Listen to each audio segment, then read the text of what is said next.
चलाउँदा डाडु र पानियो अहिले सेतो कोट लाउने बानियो चलाउँदा डाडु र पानियो अहिले सेतो कोट लाउने बानियो हुन्छ कसो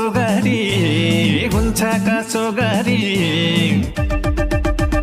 नेपाली खानालाई चिनौँ विश्वभरि नेपाली खानालाई